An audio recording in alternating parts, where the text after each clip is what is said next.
Take one.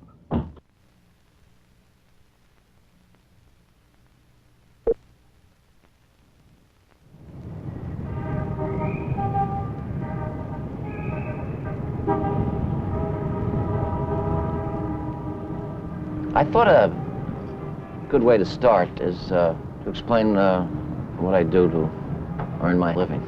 I'm the executive editor of the Times, and that means that I'm responsible for all the content of the paper, all the news content.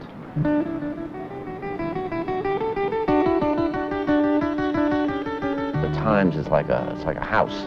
You can add a room or add a new floor or a new section, but it's got a foundation where you have a group of men and women who have a shared idea of what the Times ought to be. Otherwise, it would be a different paper every day.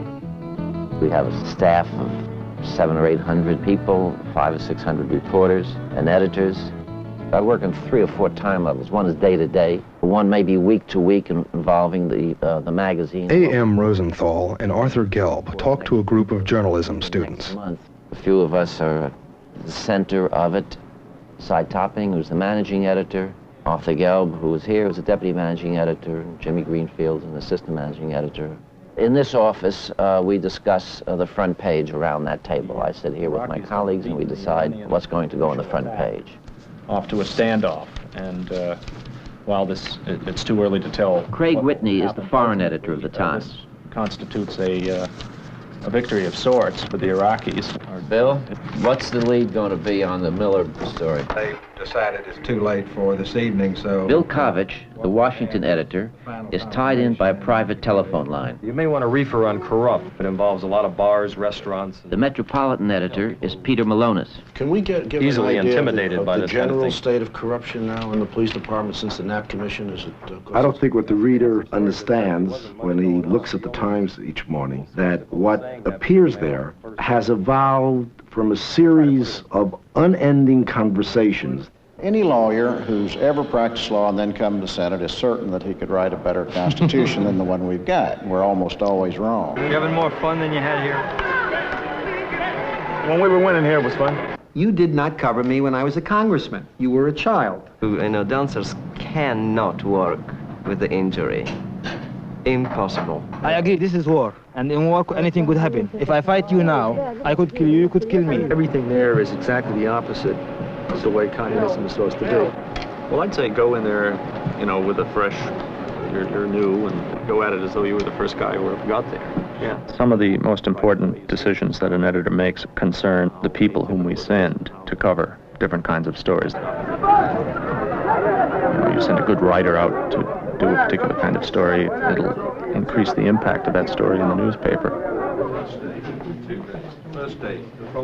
One of the frustrations working in a place like Israel is that the pace of developments is so fast, the degree of breaking news so high, that you don't often have time to stop and think. You're running all the time. Hello, Colonel Baron.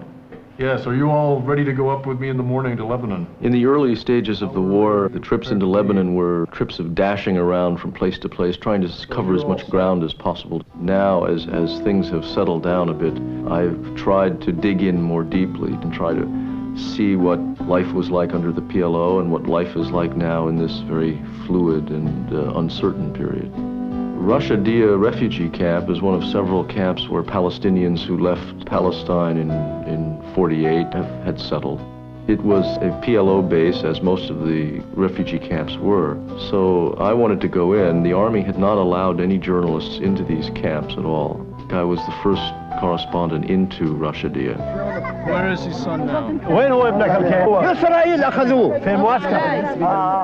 He's still in Israel. He's still under. He was taken prisoner. Yeah. Where was he during the fighting? وقت الحرب. هون بالملجأ. He was in this shelter. You go into a village which has been devastated by war, and you stand in the middle of all of the ruins, and people come up to you and start talking and talking and talking and talking. And you feel both tremendous pain and tremendous hope in a way, because finding people like this, who are eloquent, who are moving, who are resilient, is like finding pieces of gold and emeralds amid the rubble. When your mother came? Yes. A constant headache is personnel. How do you make sure you've got enough people where you need them? It takes a lot of imagination and some skill at wheedling and cajoling. In the Middle East, what we did was, of course, when the Israelis moved into southern Lebanon, we immediately sent reinforcements into the area.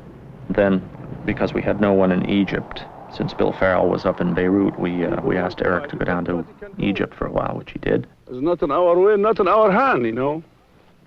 It's business of Allah. Why is it, do you suppose, that the Lebanon situation caused no anxiety in the currency markets then? Is it because it is, after all... In a situation like this, I find it interesting to look at some of the less than obvious ways that a crisis affects or does not affect the rhythms of life in a country or a city. What is your idea about the situation now? It's going to be a hell of a deep tube. It's going to be hard. No, but what if we cut it off here? Her face and these kids, you know, tell a whole story better than, you know, a truckload of refugees, it seems to me. The Times is distinguished by its commitment to comprehensive, objective journalism. Capital stories are best stories. Many good minds are brought to bear on each area of the news. What do you think, Arthur? I suppose that when we are attempting to gauge the quality of the paper, one of the best ways of doing it is to simply take a stroll on 11th floor down that corridor, which has photographs of the Pulitzer Prize winners and excerpts from the stories that gave them that accolade. The Times is a kind of catalytic reaction among its tradition, its editors and reporters, and its readers. If we didn't have the readers we'd have a different kind of paper. If we didn't have the tradition, it's come from other generations and publishers and editors of printing a lot of news and trying to be straight about it, that would also be a kind of paper, a different kind of paper. I don't think that other papers are evil or we're the only worthwhile ones, but we are one of the last, or maybe the last, large news gathering paper in the world. Lots of papers print wire services, and we do too to some extent. But we really want to print our own news. We have people all over the world. I don't think there's a foreign staff like the New Times. I don't think there is a national staff like it. Depending on how much material you cover on that next week with some kind of a piece about whether or not the Justice Department is trying to... It's one of the strengths of this Bureau that we have in every key position 2 or 3 backup people that, with a minimal loss of expertise and knowledge, we can bring another reporter in to write a story. It means that we spend a lot of time going back to sources of stories, back to sources of information, just double checking, making sure that they meant what they said or understood the implications of what they said. We have 2 reporters who are assigned full-time to the White House, Hal Raines and Steve Weissman. Coverage of Capitol Hill is the primary responsibility of Marty Tolchin and Steve Roberts. One of our main jobs is to analyze trends as they're developing. We might notice that more and more members are talking about crime as an issue, so that we might do a story saying this is something to watch for in the future, particularly as the election approaches. Representing the New York Times, we have absolutely total access. There is nobody on Capitol Hill we cannot reach within a couple of hours. Constitutional amendment for that. The only limitations imposed on us really are the limitations of our own intellect. We know that we are writing the raw material of history. We know that we are the resource for scholars and historians, not just now, but in the future. And that adds a dimension to the work that I think is important. It was an unhappy state. So instead of talking about the state of the nation, he talked about federalism, that was a diversion. The president will look at it and probably act very promptly on it. He never The thing that I try to be alert for in interviews is the unseen debate that's going on within the White House, what we've sometimes called the battle for the president's mind. You mean in addition to Stockman Baker and some of the others yes, are also favorably disposed? I think generally everybody's in favor of Senate. The thing that I like about the Times' approach to covering the White House is that the New York Times does not encourage sycophancy as a means of getting access to important officials. They deal with and that they know. We have President Reagan. Today, D. Gorton was assigned to the White House, and D. covers the White House as a photojournalist the same way Raines covered it as a writer. How's it sound?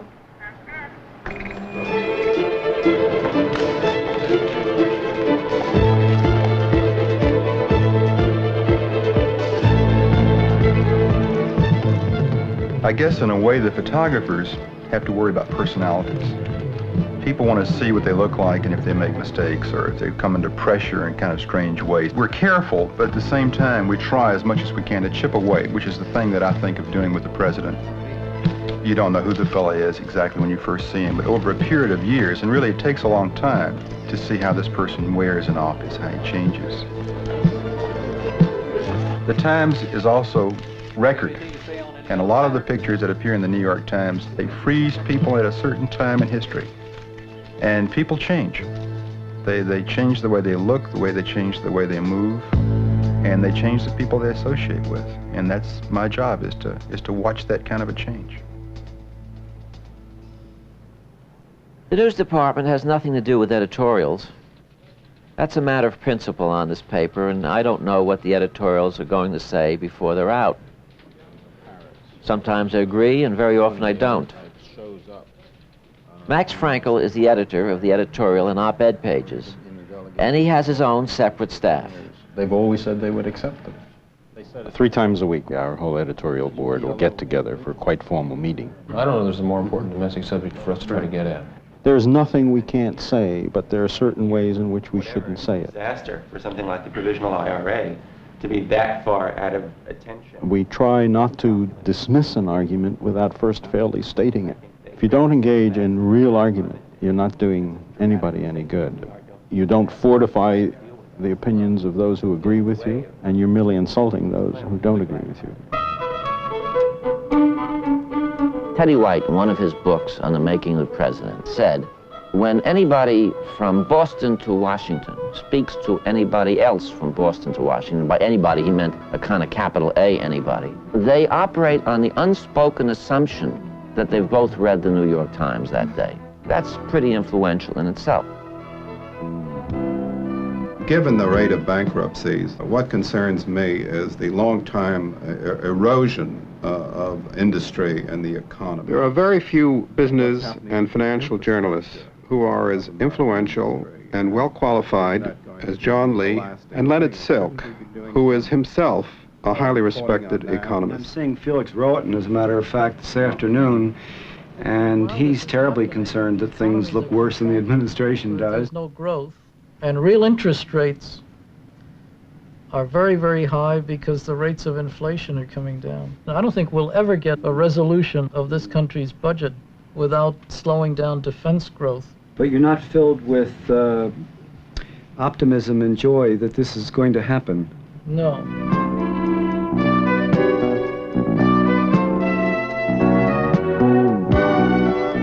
Like all theater nuts, I had spent my entire childhood pouring through the arts and leisure section of the Times, reading Brooks Atkinson's reviews, looking at the Hirschfeld drawings. This, to me, was it. I find that the best way that I can function as a drama critic is to not think about the power of the paper, but to sit down at the terminal or typewriter and try to be entirely honest and entirely fair and mindful of the paper's high standards and the high standards of the people who are reading the paper. What we strive for is this. If you can write a story, a tough one that will hurt somebody, and you can, when you finish that story, put your name in for the name of the victims, or put the name of, in your own mind, or if you put your name, the name of the New York Times for the name of the institution, whether it's a bank or the government or a university, and read that story and say to yourself, well, I wish to God it had never been printed because it's going to hurt me. But at least the reporter gave me a fair break. I can't complain. Then you have a fair story. Giving out summonses to drivers. You know, ever since the term investigative reporter came into vogue, there have been reporters who have resented what they regard as its overuse. the main difference between the kind of work that I do and what most reporters do ordinarily is I have many occasions to speak to people who don't want to talk to me. Half a dozen police officers in 110, I think, were indicted on corruption charges. How confident are you that you don't have that kind of a situation in this precinct? There are indicators which do not appear here. In my estimation, I do not have that problem. This series that we're doing on the police precinct is no different than many other situations I've been in. There are police in this precinct who will not tell you many, many things unless anonymity is guaranteed. I think that the concept of the Founding Fathers, that the press shall be a sentinel over the public rights, is one that continues quite alive in the minds and indeed in the hearts of the people who work at the New York Times. Being a metropolitan editor is certainly a very exciting job. It doesn't surprise anybody to find almost anything happening in New York, and we have to respond to just about everything that's happening. Yeah, I see what happened. Yeah, I see what happened. The car ran over 4 ladies, man. 4. You saw that? Yeah. Did you catch the guy who was driving it? One person's been apprehended, not the driver. It's Dave Bird at the Times. Someone there can tell me about the hit-and-run accident. 47. There's nothing more important than accuracy, and what we expect from every reporter is an accurate representation of what happened. No matter what the story is, we must have accuracy in every single respect. Hold on a second. We got a lot of guesses. Is this for today or tomorrow? Today. Well, no, All right, well, what do you got first? What do you got? They are OSHA standards that are basically... Most of us who have lived in New York for a reasonable period of time recognize that many of the things that are happening in New York are either forerunners of things that are happening elsewhere in the country, or in fact, what happens here somehow is bigger and not necessarily better, but certainly more emphatic than it is in other parts of the country. To the train. Right. So in other words, it would really function almost as a train station for the subway system. We try as a policy to review important major buildings in New York City before they're built. And Philip Johnson and his partner John Verghee and the builder George Klein and I were meeting to have an advanced look at the group of skyscrapers that's planned for Times Square and 42nd Street. The job of the architecture critic, I think, is making judgments, as any critic's job is, but it's also trying to create a better educated public, a constituency for good design. How likely is it that it's going to happen? I would say on a scale of 10, it's probably an 8. This is Janet Maslin writing on which novels translate best into films, which don't. There are many meetings on the paper in between editing and reporting, and we discuss ideas for stories. We discuss the philosophy of the report. One of the meetings I enjoy most is the weekly culture lunch. We have it every Wednesday in the Times dining room. I invite artists from various fields to meet with critics, editors, reporters to discuss their work. We say there is the embodiment of a free spirit, and here you are as an administrator saddled with all these temperamental artists and all these contractual problems. You really feel you're doing now with the thing you want to do for the rest of your life? No, I feel this is not always pleasant. It's not very pleasant sometimes to deal with these problems. Is it a conflict for you, however, No, to have a star be an administrator, where you are dancing with the company, and you're also telling them what to do? Does that create some conflict for you? It doesn't create a conflict because I really my career is almost over, but I'm still dancing. And when he said, my God, when he said, my career is nearly over, that, yeah. You know, that was just a startling sentence. Sure. 1,200 words. And remember, what time?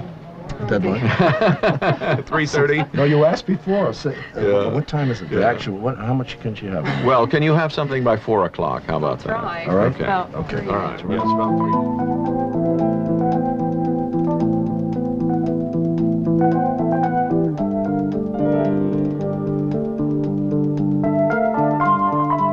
The paper's new look in content and design was no accident. A lot of hard work went into it.